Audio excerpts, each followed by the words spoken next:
আসসালামু আলাইকুম, I am Naim Ahmed আর ওয়েলকাম আমার গ্রামের ব্লগ। এখন আমরা দাঁড়িয়েছি আমার প্রাইমারি স্কুল। এই যে স্কুলের দেখছো, এটি আমার গ্রামের নতুন প্রাইমারি স্কুল। তো এই প্রাইমারি স্কুলে একটা কাহিনী আছে। তো এখন তো 2024 সাল। তো আমার স্কুলে একটা ম্যাডাম ছিল, এই স্কুলের নাম তোহরা ম্যাডাম। 2012 সালে ক্লাস 2 পড় ম্যাডাম বলছে আমার স্কুলটা বিল্ডিং হবে, 11টা রুমই থাকবে, 4 দিকের ফ্যান। আমার তো মনে বিরাট একটা খুশি লাগলো। আরে হাই স্কুল যাওয়ার আগে এরা একটা বিল্ডিং স্কুলে পড়ি যাবো। তখন স্কুল চাটাইছিল, এখন তো ইটি রয়েছে চাটাইছিল। স্কুল হতে হতে এখন 2024 সাল। চিন্তা করেন, 12 বছর পরে সেই স্কুল আছে। এখন কোন যে 2012 সালে আমাকে বলিছে, আর কথা 2024 সাল। কথা ওইটি না, এখন বেলা বাজে 5টার কাছাকাছি, আর এখনো এমন তীব্র রোদ, গরমের এমন অবস্থা, ঘাটের পানি পর্যন্ত শুকিয়ে গেছে। চিন্তা করেন, ঘাটের পানি পর্যন্ত শুকিয়ে। তো আমি আপনার ওইটি দেখা যাচ্ছি, এটা হচ্ছে আমাদের ঘাট, ঠিক আছে। অন্যবার ঘাটের পানি থাকে এই পর্যন্ত, আর এখন ঘাটের পানি দেখেন এমনি টেমনি সব শুকিয়ে গেছে। হ্যাঁ, আর মাঝখানটা তুমি সব উঠি আছে, একটু ভালো করে দেখা রিভিউ দিই। মানে এখানে জোর দিলে ভাই আপনার এই হাতের এক হাত মতো পানিও হবে না ওখানে, ঠিক আছে। এর মধ্যে মানুষজন সব গোসল করে চলে যাচ্ছে। অনেকক্ষণ দেখছো ওই দূরে পোলা পানি, ওরা কি আমার পা তাকিয়ে আছে না, ওরা ওদের কাজকর্ম করছে। এই আমার গ্রামের সাধারণ কিছু দৃশ্য মাগুটি। আমার গ্রামটা কিন্তু সুন্দর গোমলা, ঠিক আছে। অনুপনগর গ্রাম নামের সাথে একটা ব্র্যান্ড ভাব। আমি যে মোবাইল বেরকে ভিডিও করছি, লোক তো যাচ্ছে সময় তাকাচ্ছে, ভাবছে আমি কি এখানে স্টার চলে কমেন্ট ছাগল ঘাস খাচ্ছে। মাঝে মাঝে আমার মনে হচ্ছে ছাগল কোন ধরি খাই ফেলাই জবি, লোক সামলাই নিয়ে যাচ্ছে না। আর আমি যদি ছাগল খাই, আমার ভিতরে 5-10 হাজার টাকা তো দড়ি বানাতো ঢুকতি, আর আমার পক্ষে দেওয়া সম্ভব না। ওই আমি কত কি কইলাম, দেখেন দেখেন কি একটা ওরমের কি মাত্র, মানে মাঝখানে পানি দাঁড়াচ্ছে না। এই দেখেন মাঝখানে সন পড়ে গেছে, শুকিয়ে গেছে। আর এই কোন কলতি মানে পানি যার রাস্তা যেমনি পাচ্ছে সেমনি আর কি দি যাচ্ছে আর কি।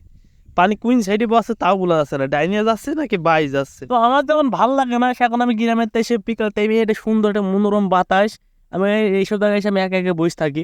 আরো ভালো হয় যদি আমার পাশে যদি কোনো মেয়ে মানুষ থাকে, মানে আমার ওয়াইফ। এখন কোনো মতেই সম্ভব না, কারণ আমার যারা দিনে যে ইনকাম আমি নিজে চলতে পারছি না ঠিক করে। আবার ভাবছেন বয়স হয়ে গেছে, আরাম 1 বছর চেঞ্জ করবো, সেটা এখনই পাচ্ছি না।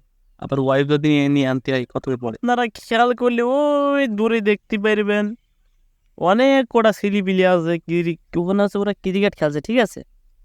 তো ওরা এখন ক্রিকেট খেলছে আর আমি বসেছি, এরপর কিন্তু নিশ্চয় একটা কারণ আছে। কারণ আমি আপনাদের বলছি।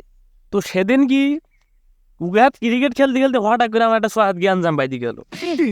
জ্ঞান জাম হতে হতে আমি আমি কিন্তু আম্পায়ার দাঁড়িয়ে আছি, ঠিক আছে।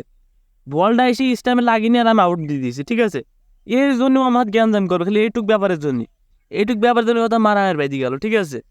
মারামারি করতে করতে দেখুন এক গাদা ছেলে পিলি, ওরা কিন্তু ঠেকাচ্ছে না, বুঝলেন। আর আমিও মারামারি করে পারছি নি।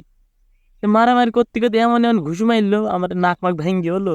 আমার কাছে কি শক্তি আমি তো মুখে প্রকাশ করতে পারছি না, ঠিক আছে। আর আমাকে ডাইরেক্ট থ্রেট দিলাম, আমাকে ডাইরেক্ট বললাম তুই তো একখান ঘুষু আমার গায়ে মারিস, একদম তোর কিন্তু একদম হাত মাত কিন্তু ভেঙে ফেলবো আমি, ঠিক আছে। মানে ডাইরেক্ট বলতাম তুই যদি 31 নাম্বার ঘুষুখান যদি মারিস, তোর কিন্তু খবর খারাপ করে দেবো, ঠিক আছে। তারপর ভাই ছেলে পেলে কেউ ঠেকাচ্ছে না, এই জন্যই দেখলাম যে পারবো না, এই জন্য আমি ওকে দৌড় মারলাম। কি আর করা, মারাকে পারবো না, মারতে তো মতি তো আর পারিনি। তো আর কি দেখাবো, আমার গ্রামের সাধারণ কিছু জিনিসপাতি কোন দেখালাম। এই যে আমি এখন কোন বসে আছি তাও দেখাচ্ছি। এখন বসে আছি এই যে আমাদের শুকিয়ে যাওয়া নদীর পাশে, গরমের যে পরিমাণ তাপ। আমি মাঠে ভুট্টি ভাঙতে গিয়েছি, ভুট্টি ভাঙতে যে পরিমাণ তাপ, মানে আমার সামনে 3-4 জন অজ্ঞান হয়ে দড়াম দড়াম করে পড়ে গেল। তারা হাসপাতালে পর্যন্ত যায়নি, ডাইরেক্ট বাড়ি এসেছে। মানে গ্রামের লোকজন কিপটি বোঝো না। তো আমি ভালো ভালো ভিডিও দেওয়ার চেষ্টা করছি, কিন্তু আমি এত পরিমাণ করি ভাই, আমি বাড়িতে মানে ঘরেতে লাভ দিতে পারিনি। তাই ভিডিও নতুন স্ক্রিপ্ট মাথায় আসে না। তাও দেখি যতদূর যা পারি। আচ্ছা, কোনো কাজ নেই তোমরা আগে আমার ফাউল ভিডিও দেখি টাইম নষ্ট করছো। ভালো থাকো সবাই, আসসালামু আলাইকুম।